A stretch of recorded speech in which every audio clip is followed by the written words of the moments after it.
Okay, yeah. Shout out everybody doing square business. I'm chilling now. You know what I'm saying? But shout out, man. It's always appreciated. You know what I'm saying? When you do good business. So shout out to everybody on that, all the hustlers. Now on some street stuff. Now I already knew this, but I heard one of the homies. Matter of fact, it was 16 to Life. He was telling a story, and he said something. And this what I'ma say. This what people gotta know. It's a difference between, like, you can lose your G status, right? You can lose your G status. Check this out. If you done told on somebody or you done snitched on somebody, you can lose your G status. You're not a G. You lost that. You was on some gay stuff. You done, done something. I'm serious. You know what I'm saying? You supposed to be a street dude, but you done got on some gay stuff and been involved in some homosexual activity. You lose your G status. You done told on somebody, you lose your G status. And some might even say if you flip-flop gangs. Now, I flip-flopped when I was younger. You know what I'm saying? I flip-flopped. But I don't really claim to be a G anyway, to be honest with you. But this the point I'm making. So a person can lose their G status, right? But that person's still a man though. Like, and I learned this a long time ago, because this dude named was Alpha Mega, dude that he used to mess with T.I. But he was a gangster though. You know what I'm saying? He was a gangster. By his activity, he was a gangster. But somewhere down the line, dude told on somebody, testified on him in court, and so he lost his G status. I don't give a dang. He lost his G status. But he was speaking on his own behalf though. He was like, I forgot what he was saying, but he was like, he was the kind of dude, like, he snitched or whatever, but wouldn't nobody, but T.I. disassociate, say T.I. cut dude off, cut him smooth off, like, nah, we can't be associated with dude. But he was explaining how he still will get on some gangster stuff if somebody trying to try him. He was basically saying, like I done all that gangster stuff. He was basically saying if somebody tried to try him, he's still finna get on that gangster stuff and do what he do. But see, this is the thing. Just because certain things you can do, you really can't claim to be a G no more. Like, and certain things, like flip-flopping, sometimes you can come back from that. It just kind of depends. It depends on how you went out, how you came in. I think it kind of depends on how you did it. It's a lot of them cats in Chicago went from GD to BD and BD. That's not necessarily, it just depends. It can, but it just depends. Especially, like, when I came, I ain't really come up under a whole lot of structure. You know what I mean? So, but then again, the dudes that I really got put on, I really got jumped in and all that, like, them dudes end up changing from Crips to GDs. So, I mean, they flipped. So when I flipped, they couldn't say nothing to me. I mean, we were still cool anyway. I wasn't tripping on them. They weren't tripping on me. You know what I'm saying? But that's just how it went down.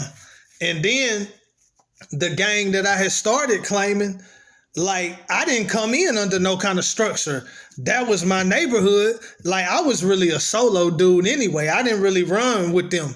I knew them, but I didn't really mess with them like that. Like, I knew them. I might do business with them. Nah, I used to kick it a lot, but I don't know. Like we was all from the same hood, but I wouldn't. certain people you rock with more than others. I rocked with my family more than everybody else, but we all knew each other. We was all cool, but now, matter of fact, I ain't really start claiming Hoover. I ain't really start trying to claim Hoover. Well, I started trying to claim when I was young, like 10. When I first got to the hood, I was fascinated with all that. I saw the activity. And then I moved to South Tyler, and later on in South Tyler, I saw they had some activity too. You know what I mean? So that's when I really got put on at that age. But later on, I wanted to start back claiming the hood. You know what I mean? And because it just made more sense to me. But I don't know, man. I mean, I don't think I lost my G status. I think it was just kind of just wanting to be associated, wanting to be affiliated. But what I was gonna say anyway, I don't know how I got into all that. You know what I'm saying? But I'm really not a gangster. I'm really not a gangbanger. I don't have the heart of a gangbanger, but I'm just a man. You know what I'm saying? I don't claim to really be no G, but you know what I'm saying? So I don't really claim to be no G or none of that. But at one point I did, but I had still flip-flop. So some people might look at you like you really ain't a G, or some people might respect you as a G. But what I want to say is, even when you ain't a G, you still a man though. You know what I mean? So just as a man, like if you want to try to, like I never had no situations where I got violated or nothing like that. Well, not for that reason. I done got unruly and stuff on the alcohol and got disciplined, but I never got, nobody ever tried to violate me for like false claiming or flip-flopping. Nobody ever tried to violate me for that. But dang, what was I gonna say? So a dude can lose their G status, and if you decide you want to violate dude, like you have to know dude's still a man though. Like just say a dude done snitched on somebody, right? That don't mean that you finna just call dude a snitch and it ain't gonna be no fight. That don't mean you finna just walk up on dude and slap dude or punch dude and dude ain't gonna fight. Like dude might have lost his G status. You could never claim to be a G again. Cause you done violated, ain't no coming back from that. Or a dude done mess with a homosexual or something. A dude could be in the streets shooting, got the enemy scared, but in jail, he done messed with a homosexual. Now check this out though. Like dude ain't no G, right? Like, nah, we not rocking with dude. But like if you gonna get in dude business and try to violate dude, like that don't mean dude ain't gonna put up a fight though. That don't mean dude ain't finna come up with a knife and be ready to, you know what I'm saying, do whatever you want to do. Like just because a dude ain't a G don't mean they not a man though. See, that's what get people twisted. Even if it was a pedophile or something in jail, like, I mean, you just like, if you gonna do something to dude, like, you can't come at dude like dude's still a man, even though he perverted like a mug or, he's sick. And one of my songs, I said something about my flow sick like a pedophile. If I ever leave God, we gonna reconcile. But anyway, like a dude, a rapist, like just certain things that a gangster is not gonna tolerate. So a dude break the code, he break the G code, and you gonna violate him, or you decide you wanna do something to dude, like you still gotta be ready. Like you can't just come at dude like dude ain't gonna put up a fight. You know what I'm saying? Like I'm gonna come full force. But I also learned that if it's something like a pedophile or something, it ain't gonna be no fair fight. You know what I'm saying? Dude's gonna give you that work if you goofy enough to be in general population, you know what I'm saying? Or you think ain't nobody gonna find out. Just like certain stuff, but like you especially in the street too though. Cause like a dude might be a snitch, right? His old snitching butt. and you think you just finna take something from dude or just punk dude out because he ain't a G, he lost his G card. But that don't mean that dude ain't gonna put up a fight though. Like sometimes people think just because they done broke the G code or they not a G, that you just finna have your way with them and it ain't gonna be no kind of resistance. Like, nah, man, you still dealing with a man though. You know what I mean? Like if a dude, cause I ain't gonna lie, and this is how most people are. If a dude done something foul, I'm just not gonna mess with you. I'm not gonna be the one to try to do nothing to you unless I'm in some type of organization and I volunteer to do it or I get chose to do it or I have to do it or I have to take part in it. Like other than that, like dude could be done some foul stuff. But I'm not finna be the one. I'm just gonna stay away from dude. I'm not messing with no snitches. But at the same time, I'm not finna be the one to try to discipline you. You know what I'm saying? Straight like that. You know, you done got caught messing around with somebody you shouldn't have been messing around with. I'm gonna stay away from you, but I'm not finna be the one to try to do nothing to you. You know what I'm saying? Straight up. But unless I feel like, you know, my life or my health or something is in danger, then it's me and you, you know. But other than that, like a dude could do some foul stuff, but, you know, I'm just going to stay away from you. I'm just not going to get associated with that. You know what I'm saying? But yeah, a dude might not be a G. And same thing with squares. And really, the term square, it got two meanings. Because to a pimp, anybody that ain't pimping is a square. It don't matter if you a gangbanger. It don't matter if you a thug. It don't matter if you a drug dealer. If you ain't pimping, you a square. That's how pimps look at it. But the other definition is like somebody who don't know nothing about the streets. They always been on the square confines of society. They ain't never been out the box. They ain't never been on no street stuff. You know what I'm saying? So sometimes people think like if you a gangster, then you think that you can just do a square any kind of way because they a square. But that's not true. Like, especially in the South, like a square might knock your noodles out. You know what I'm saying? Like, depending on what you want. You trying to rob somebody's house or something, you might be a gangster. They might be a square, but they gonna protect their house. They gonna protect their family. Just because they a square don't mean they not finna give you the business. You know what I'm saying? Like, that don't mean somebody finna let you just walk all over them just because they not from the streets and you are. You know what I'm saying? People ain't finna let you just walk all over them just cause they not from the streets and you are. And same thing with the once you get your G pass revoked. Dude might have got his G pass revoked, but that don't mean you finna just handle him any kind of way and he not gonna put up a fight. But if you gonna violate him, violate him. You know, but don't underestimate him. You know what I'm saying? Go on and get your crew together and deal with dude. But don't come half-stepping just because dude got his G pass revoked and you want to come at him half-stepping trying to violate him. You better come prepared because he's still a man.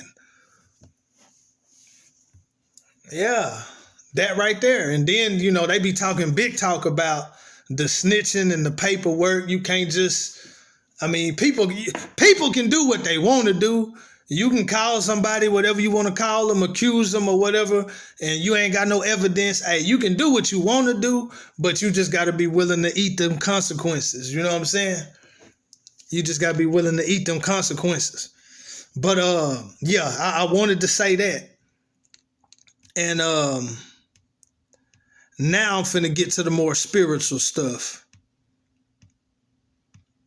Okay, yeah. So anyway, I said it's consecration season for me. I'm not into all that telling you what season it is for you unless God had me to do that. But God be dealing with me about me. I ain't gonna lie. But this is, I'm finna get back in gear. We already on that. That's already established. You know what I'm saying? But God, oh yeah, this is what God gave me this morning though. He showed me that once you're consecrated, once you consecrated, you done committed yourself to God. You done dealt with stuff that need to be dealt with. You done got your house in order. You done got your life in order as an offering up to God, a living sacrifice, Romans chapter 12, right? So once you own all that and you walking with God and you consecrated, he showed me that when you start to lose spiritual strength, you get in a situation, you're not fellowshipping with God like you once were, or just things come in the way, trying to choke the word, make it unfruitful. God gave me that one time I was smoking. This was probably this was when I was living in the other spot. This was probably about this time last year. It might have been September. It was probably October. I remember I was smoking weed and God was like, the devil want to choke you. Like he want to choke you with everything that's going on. Like the relationship and just everything going on in life. You know, what the Bible say, the cares of this world, deceitfulness of riches, the lust for other things entering in, the pleasures, stuff like that. He showed me that the devil wanted to choke me. I was smoking weed when I got that from God. And then something else I got from God when I was smoking weed, he showed me, this was probably, this was earlier this year. I was at this spot, maybe February.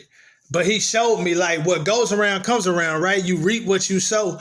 But even when you reaping what you sow, it's still in mercy though. It's still, you reap what you sow, but there's still mercy in it. You really don't reap it like you should receive it. Matter of fact, like it's hard to make the right example, but okay, I'm gonna give an example. Say you go around beating people up, right? I'm getting in fights every other week. So I done beat up 5 people. But I can reap what I sow in one good, I can take one good butt whooping and reap what I sow for them 5 people in one. That's mercy. Cause I ain't gotta get beat up 5 times cause I beat up 5 people. You know what I'm saying? If I done beat up 5 people, but I ain't got to get beat up 5 times. I might have just been on some violent stuff. So I done beat up 5 or 6 people. But I can get all that back. I can reap all that in one good butt whooping. That's mercy. I might have shot somebody, but I just got jumped and caught a good butt whooping. That's mercy. I didn't get the exact same thing I put out there in the exact same measure I put it out there, but I got it. I got it back. It came back. I reaped what I sowed, but it was still mercy though. God showed me that. Like you gonna reap what you sow, but it's still mercy. It's still mercy. You really don't get it back the way that you should get it back, but you get it back enough to reap what you sowed, but it's still mercy. It's still mercy. Like Paul, you know, he consented to people's death. You know what I'm saying? But a lot of the stuff happened to him. He still lived though. He got beat. He went through a lot of stuff, but he still lived. He didn't lose his life till it was time. And he died by persecution. You know what I'm saying? But look at all the people he killed. But he only died once. You know what I'm saying? Like he didn't, like, I don't know if that's the best example. You know what I'm saying? But I know what I'm talking about. I know what I'm talking about. You know what I'm saying? You rob 9 or 10 people. And jail counts too. Prison and jail counts for reaping what you sow too. That's the fruit of, you know what I'm saying, what you done. He put the legal system in place. It's still a lot of corruption and all that, but the system of government come from God. But you got people that's going to be corrupt, you know what I'm saying? But the system come from God. But the way the people manipulate the system, that comes from man. when it comes to bribes and what the Bible calls oppression and injustice and how money make everything happen. You know what I'm saying? That's the influence of man. But the system of punishment for crime, that come from God. You know what I'm saying? But yeah, you might rob 10 people and you just get robbed one good time. You know what I'm saying? You ain't got to get robbed 10 times because you robbed 10 people. You know what I'm saying? You shot somebody 5 times, but you ain't got to get shot 5 times. You might not even get shot, but you're gonna reap it. You know what I mean? But you reap what you sow, but it's still in mercy. It's still in mercy. You know what I mean? Because like I reaped what I sowed, but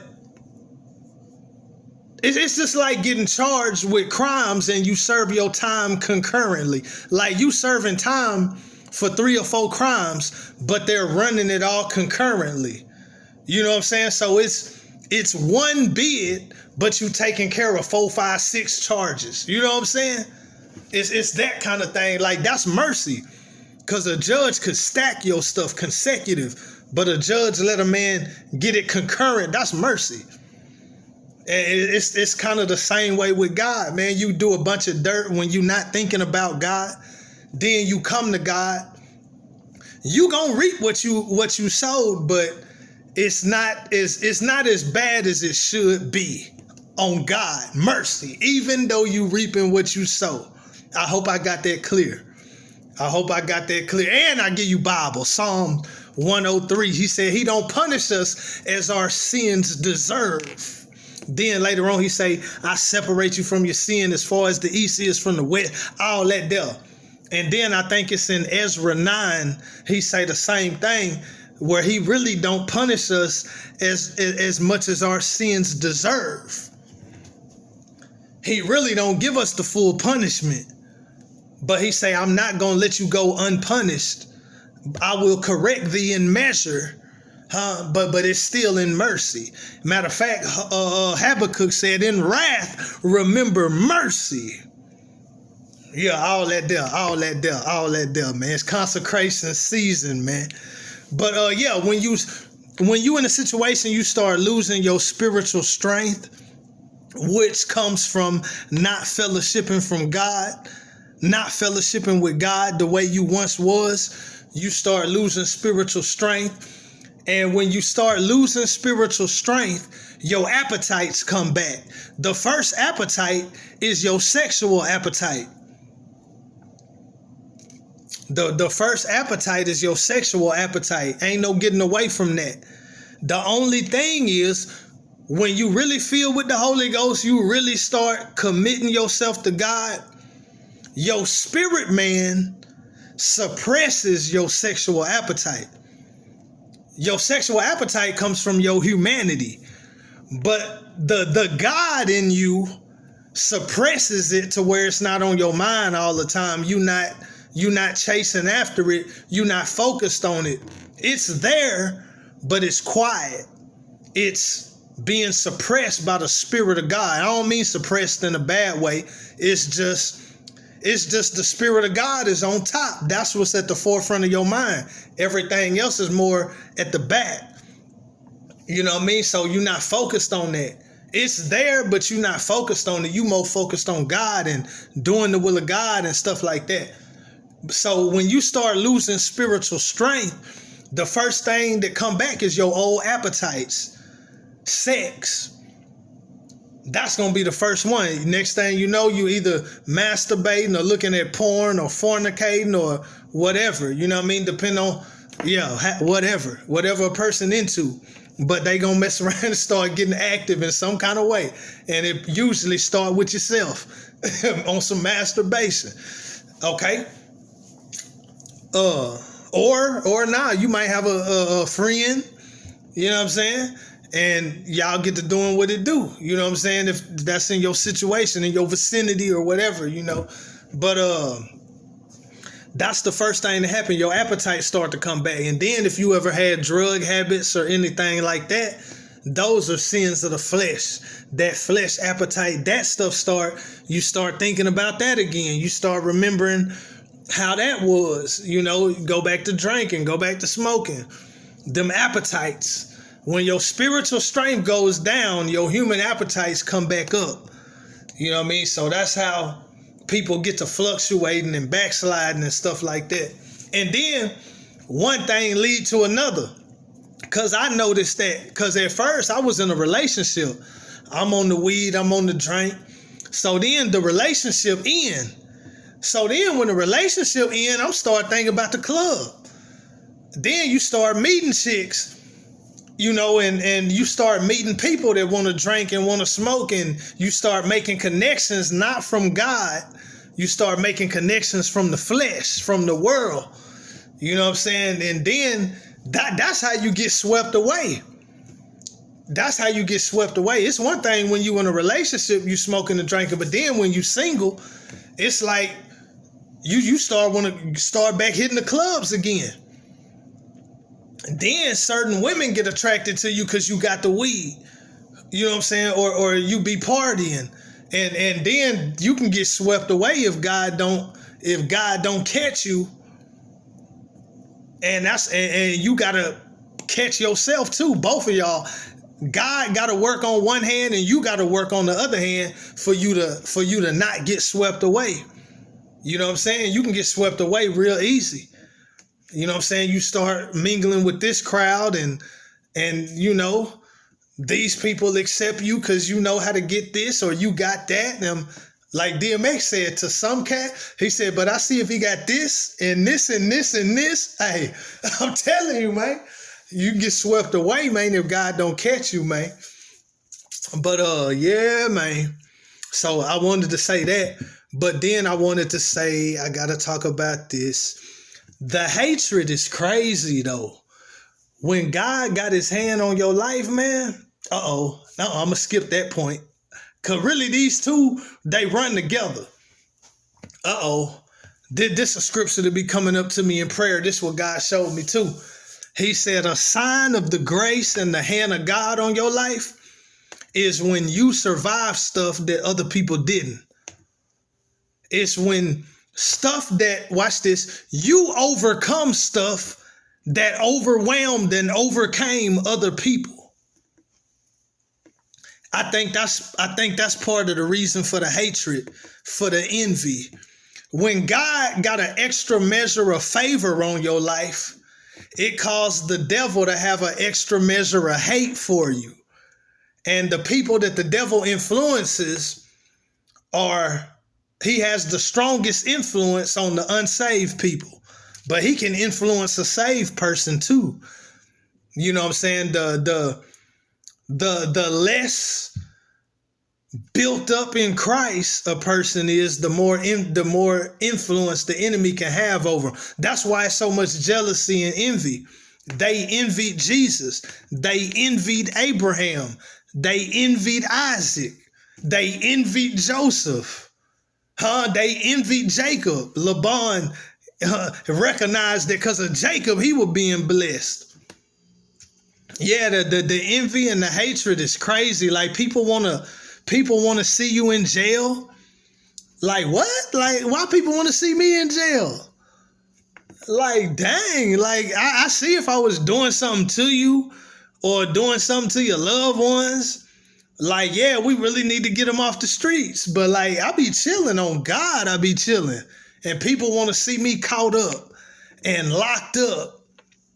That's sad. That's sad. People want to see the kid caught up. They want to see the kid locked up. But I took some real penitentiary chances. It wasn't meant for me to go, though. And I didn't have to tell on nobody to not go. You know, it wasn't God's will. It wasn't his plan, and he didn't need to allow it. I ain't gonna lie. But see, you got to understand though. See, sometimes being locked up can help you mature though. But I just happened to mature in different places. I wasn't in jail, but I was really walking with God. You know, when I first got filled with the Holy Ghost, I went on a 6-year stretch, just me and God. So I was very mature, but then I got to wilding out. But then when I came back to God, I had a certain maturity. Like God, the one taught me to work. Some people had to learn work ethic from being in the pen or being in jail. You know, God taught me work ethic. But then I would have a problem with work because I feel like I'm called to full-time ministry. So I'm just finna focus on ministry. I'm not finna work. And I messed up in some of them seasons because of me not working. I was deceived. And now God does call people to full-time ministry, but I was thinking that he had called me and he didn't. And I didn't want to work. And then my income dry up and I'm looking crazy. So I had issues with work ethic, but it was only because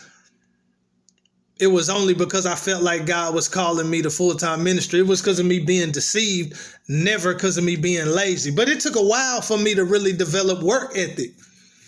But I say by the time I came back from LA, I had pretty good work ethic I had pretty good work ethic by 2012. I had pretty good work ethic by 2012. And I wasn't lazy and I didn't mind working. But sometimes I would go without work because I felt like God was calling me to full-time ministry. Then I go broke. Stuff would get tight. Then I'd be like, nah, let me go on and get back to one of these jobs. But some people, prison and jail don't mature everybody though. But it matures a lot of people. And a lot of people learn work ethic and how to stay free and how to stay out the way from being in jail. But I learned that I didn't have to go to jail. I just learned it a different way. And then to be honest with you, I don't know how, I believe God would have been with me, but ain't no telling what I would have went through, Ain't no telling what I would have went through. Cause then you got to decide if you want to gangbang, if you want to be a part of an organization, if you gonna really just let your nuts hang and just be solo. Like, and really whatever you do on the streets is really how you supposed to go in there. If you weren't gangbanging in the streets, don't try to gangbang in there. If you was affiliated in the streets, then you probably gonna be affiliated in there. It just depends. You know what I'm saying? But at the end of the day, I know I took some chances, and by the grace of God, I never ended up there. So I dang sure ain't trying to go. I love hearing people's stories and learning what I can learn. But nah, I don't want to go. But at the same time though, like the people that I know who really got out and they really living a productive life, they probably learned that from jail. You know what I'm saying? And work ethic, bro, work. I'm telling you, like, you know what I'm saying? I'm telling you, like, yeah, you ain't got nothing. When you work, man, you get your money, man, and you ain't really got nothing to worry about. You might have little issues on the job, but you ain't got to worry about nobody snitching on you. You ain't got to worry about nobody setting you up. And then, like, and people be wanting to set me up, like. So I said, I'm finna get all the way out the way. Not because of that, though, but it just so happens, like, yeah, people be really wanting to see the kid in jail and stuff like that. I ain't interested in that. But, yeah, the envy and stuff is crazy, though, man. Oh, but really, when you blessed, people really be inspired by you, and they really want to be like you in some ways. I ain't gonna say people want to completely be like me, like they want my whole life story, like the good, the bad, and the ugly. I don't think people want my whole life story, but people do be wanting to be like the kid in certain kind of ways. You know what I'm saying? People do be wanting to be like the kid in certain kind of ways, but they'll never admit it, and them be the haters. That people be hating because they really want to be in your position. They really want to be in your shoes. But like I said, another reason they hate is because I done overcame stuff that took out other people. That's why I be standing on that scripture, Psalm 91. Watch this.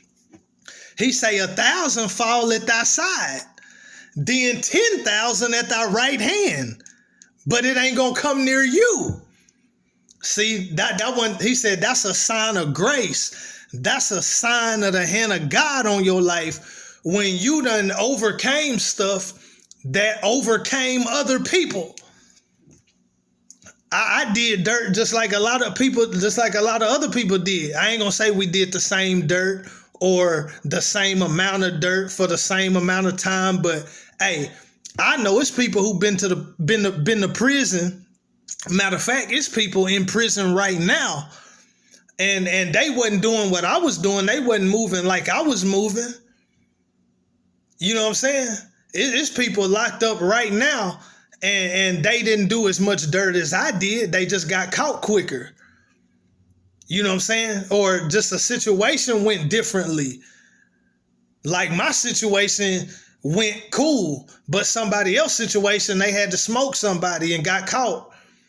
You know, I might have done something and got away with it, but I still had to get dealt with by God. But I might have done something and got away with it. This guy did it and got caught. Or I might have been in the game longer than this dude, but this dude got caught. You know what I'm saying? Like, and then like when it come to mental illness, like I went through that, but by the grace of God, I came through that. It didn't get me. I never been in a mental home, but I really went through that. Yeah, I really went through that, but I didn't end up in a mental home. And that homosexual spirit was on me. God showed me.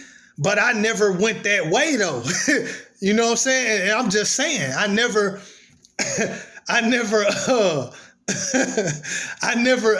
got into that. But it's other people who I stood up and testified that it was a spirit on me and God got it up off of me. Somebody else came out the closet and said, this is who I am. This is what I am. I said in one of my songs, I said, people come out the closet and say they gay. I'm the type to come out the closet with an AK. That was one of my old songs. I think it's Price of Fame, Volume 7 or Volume 6, or maybe it was, it was a song called Under Surveillance. So I think it's Price of Fame, Volume 6. It was a song called Under Surveillance. I remember I did that in 2012. I was on some gangster stuff then. But yeah, people come out and be like, hey, this is who I am. Not God delivered me, not God got this spirit up off of me. But people come out and they claim that, they stand on that. This is who I am. You know what I'm saying? But with me, it was different. Like, hey, that thing tried to get up on me. That thing tried to attach itself to me. God showed me and got that thing up off of me. Like, I don't have the same story that other people got. The same thing that overcame a lot of people, I overcame it. That's grace. That's grace. Huh? Some people tried drugs and lost their mind. Smoked wet and lost their mind. I did drugs and still got my mind. I had mental illness and overcame it by the grace of God. Some people, Some people still out of there to this day, ain't got their mind back. You know what I'm saying? A lot of things happened to people that was close to me. Some people got drunk and died in a drunken accident. How many times did I drink and drive drunk, and all I got is a DWI? But I'm not bragging, because you don't never want to play with God. Well, I got so much grace on my life, I'm finna do this. No, you don't never want to play with God. Always keep your fear of God. But I'm just saying, that's a sign of grace. Some people caught COVID and died, but somebody else caught COVID and lived. And some people didn't catch COVID at all. Different levels of grace. Different levels of grace. Yeah. Some people was on the block and got shot. Some people was on the block and and lived and came to a more mature state of mind. I don't want to be on the block no more. But I did that and survived it. And there's other people that did it and didn't survive it. All that. Yeah, all that there. That's what I'm talking about, a sign of grace. And then people be mad at you. I don't have no survivor's remorse. It just is what it is. I'm not going to knock nobody who didn't make it. But I'm here and I thank God. And it is what it is. 1,000 fall at thy side, 10,000 at thy right hand, but not you. That's grace. And I'm with that. And you know the chosen ones, the ones who really God got his hand on their life and they want God's hand on their life. See, some people get to moving like they really don't want God's hand on their life, not knowing what's going to happen if he remove his hand. Yeah, I'm on that grace stuff. I'm on that chosen stuff. I'm on that blessed stuff because I know what it is. I'm on that called stuff. I'm on that separated stuff. Yeah, all that there, man.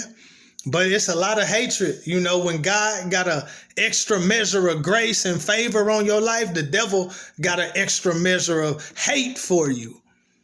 And the God works through people and the devil works through people.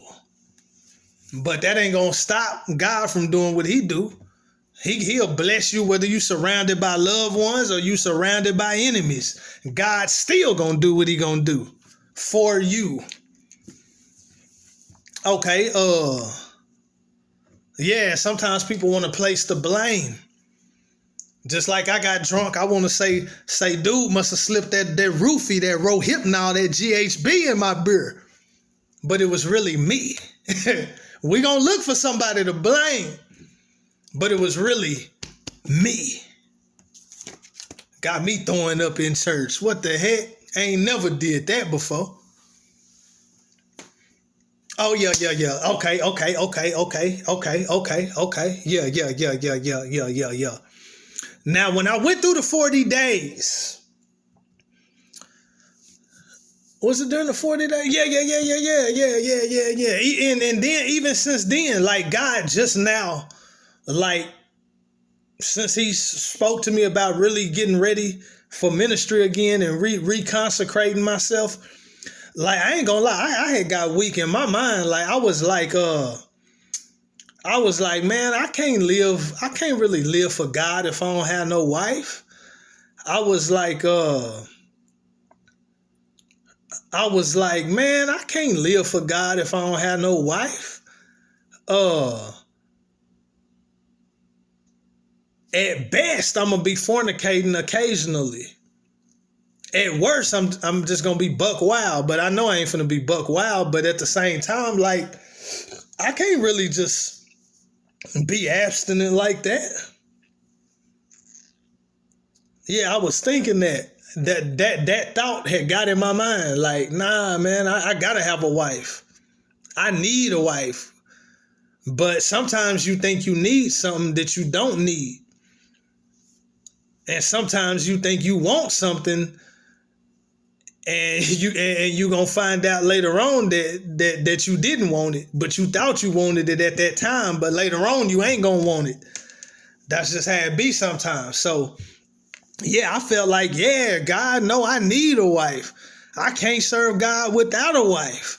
And God don't like that. Like if you want a wife or you desire a spouse, like God understand that. But if you act like you can't live for God or God can't help you to live for him without you having a spouse, like, nah, that's not accurate. That's not accurate thinking.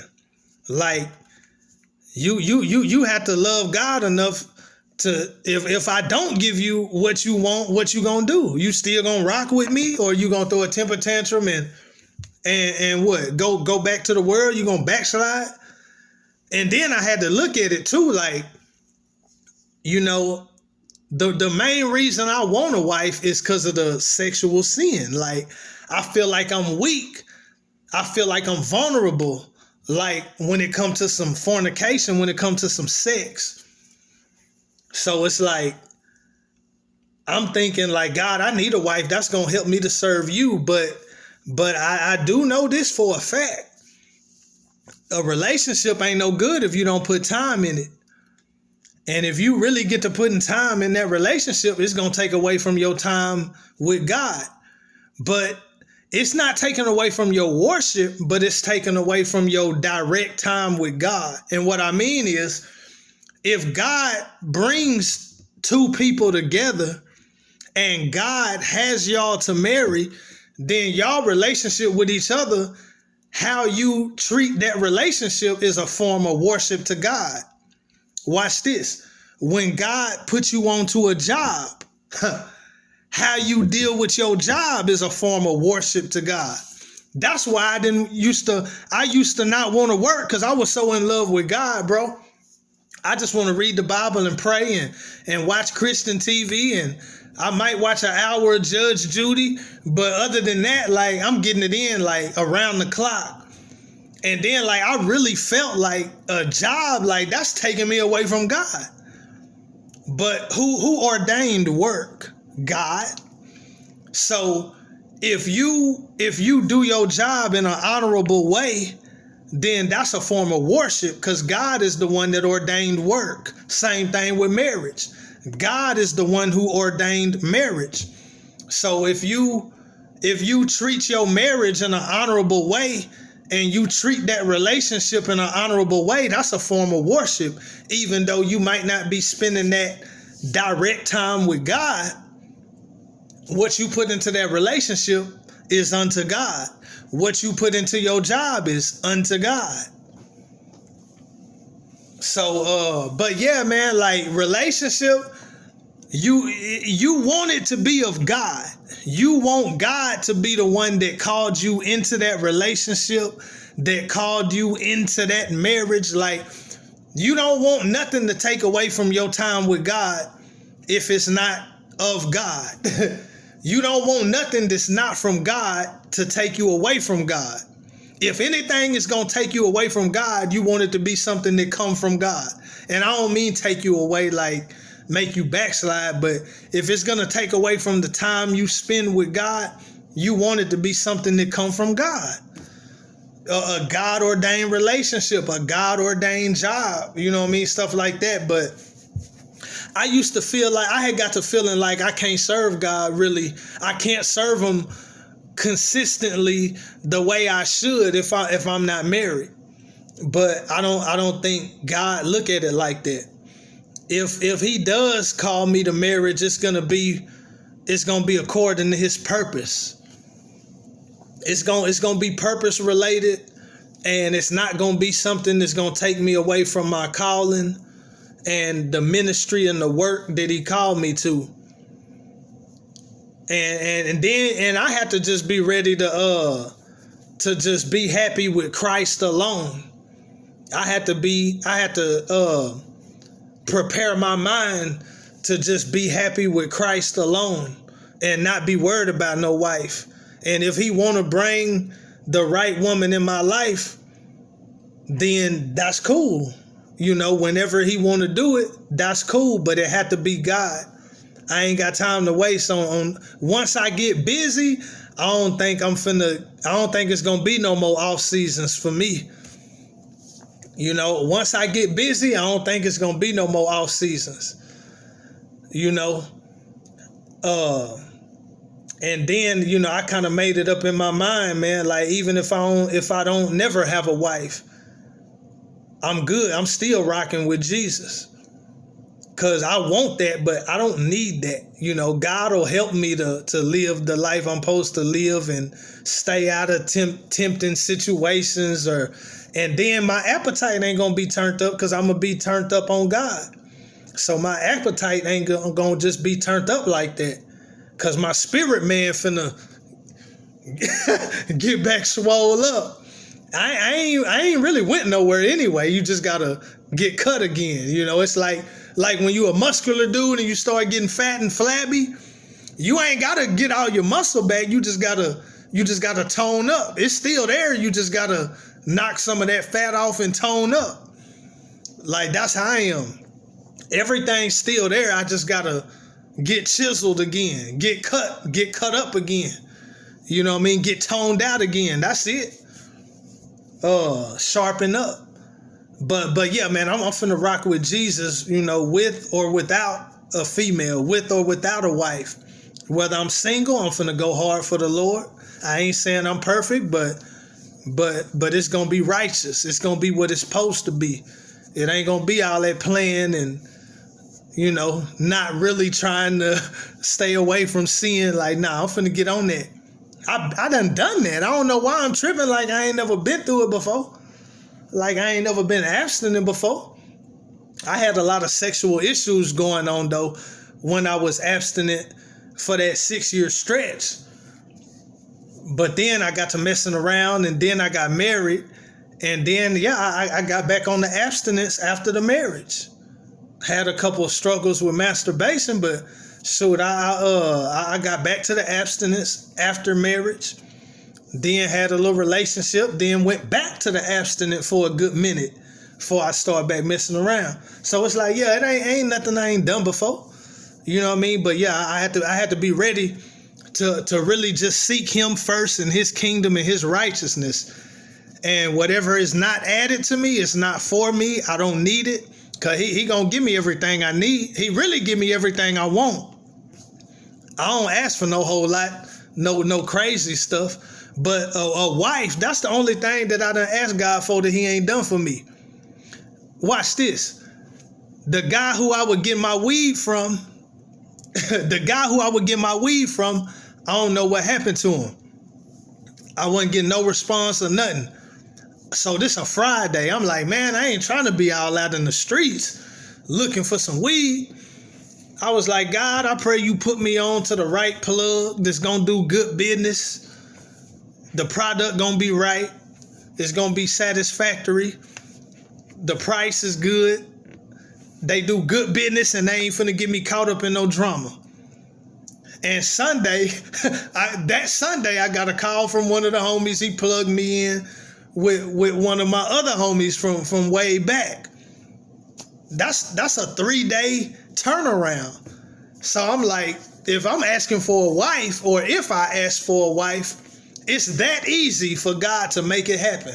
So if I've asked for a wife and I don't have one, that means it's not meant for at least for right now. But I got to be ready to rock out with God. If he don't never give me a wife, or if he just not going to give me a wife right now, either way, I got to focus on God. And he can keep me with a wife or without a wife. I can serve God with a wife or without a wife. Even if I slip and fornicate, he still got me. You know what I'm saying? But he'll help me to not fornicate long as I'm single. And then he'll help me to be a godly husband if I am married. And if I sin anywhere in between, he still got me. But I'd rather not. Once I commit myself to really go all the way for God, once I totally commit myself to God, I don't want to sin. But if I happen to, he still got me. I'm going to repent, confess, and go on. And not put yourself in the same situation where you're going to keep doing the same thing. The last subject is Samson. I wrote down taking chances with the world. And then I put Samson. It was cold business with Sam. That's why I said, even though the hand of God is on your life, you got to move in tune with God. When God called you back in, God say, I done let you play for a little bit, but now I want you to recommit yourself to me totally. That's what you need to do. Because you can get comfortable taking chances in the world. Like, I'm finna go to the club, I'm finna drink. I'm just gonna make sure I don't drink too much, which 9 times out of 10, that's what I do. But just doing stuff that's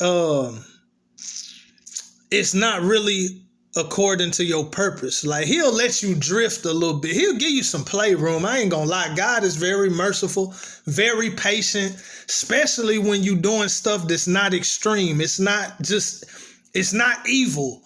It's not even sinful. It's a gray area. It could be considered worldly, but it's, you know what I'm saying? Like, but when you know your purpose and you know your calling and you know that's really not what God got for you, you can get kind of comfortable doing that kind of stuff.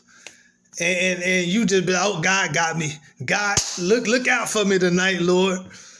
You know what I'm saying? You get to taking chances, right? But all it takes is one time. It says Samson, he thought he was finna shake himself off. Like he did before. He thought he was finna shake himself off like he did before. But it said he knew not that the Lord departed from him. And Samson took a lot of chances.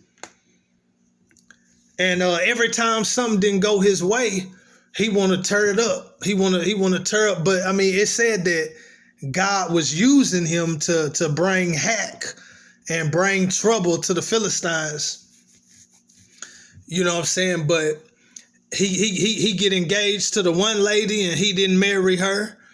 And then they had the riddle. He had the riddle, and they actually got to his woman and found out the riddle.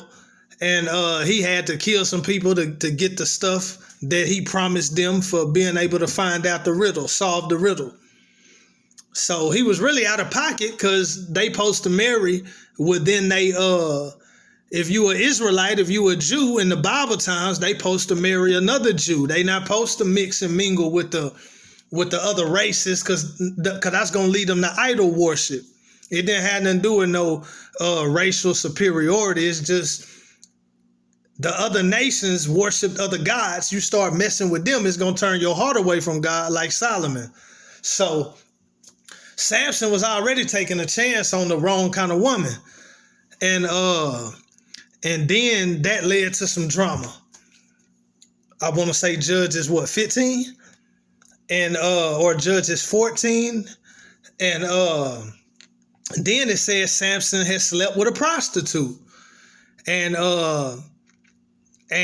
they wanted to get him. They was going to be waiting for him in the morning. But he burnt out in the middle of the night. And I think it was some drama behind that. And then he ate the honey out the lion. He ain't supposed to do that. You ain't supposed to touch no dead carcass. So he was taking all these chances, all these compromises. Then he got with Delilah. He playing games with her. He say, if you tie my hair up, if you wrap me with the, you know what I'm saying? You wrap me with these bands, these new cords, that'll get me. And he was playing with her. And then he started getting closer and closer to what it was. Then he say, if you tie my hair up, then you'll get me. And he was blind because he couldn't see that she was really trying to get him. But he playing though. He know God got him, so he playing with it. He not taking it serious. He really getting to thinking he untouchable. And then he messed around and told her his secret. It says Judges 16:16. Say she pressed upon him daily. Pressure. And he was in love with her and he told her his secret about cutting his hair. And his hair get cut. And then he say, I'm finna shake him off. She say, the Philistines is upon you. He say, I don't think I can take no more chance. I think all my chances is up messing with these females, the clubs. I'm finna chill out at the crib, messing with these bras who want to smoke. Cause I got ops, but you know, people won't make a move on you unless they can get you where they want you. People won't make a move on you unless they can get you and they know your guard is down. That's why I said in Holy Ghost awareness, I said when you ready for it, it don't come. Your ops want to catch you when you're not ready, when you're not expecting it. So you got to watch it. Because I got ops from stuff that happened way back. I was blessed. I came out of it, but somebody else didn't make it. You know? And people still mad about that, even though I'm just a survivor. You did. I ain't called no shots. I'm just a survivor, though. But the way it went down, I came out on top. And people still got some bad taste in their mouth, you know? But anyway, but Samson said, I'm finna shake them up off me like I always do. But it said he knew not that the Lord had departed from him. Yeah. And then his ops had their way with him. And he made a little comeback, but he ended up dying in his comeback. His ops took him down. And he had a little bounce back, but he died in his bounce back. But he killed a lot of them, you know, which was part of his purpose. But he could have had a more blessed and fruitful life. He didn't have to go out like that. He put in some work even in his death, but he could have had a more blessed life. But taking chances with the world, knowing that God got you, but it only take one time for God not to have you, and the devil gonna give you that work. And we're gonna end it right there. It's a lot of talking, expensive talk. It ain't cheap talk. But we gonna end it right there. Till the next episode, man, the fear of God is coming. And for such a time as this is the mixtape coming, man. Jesus!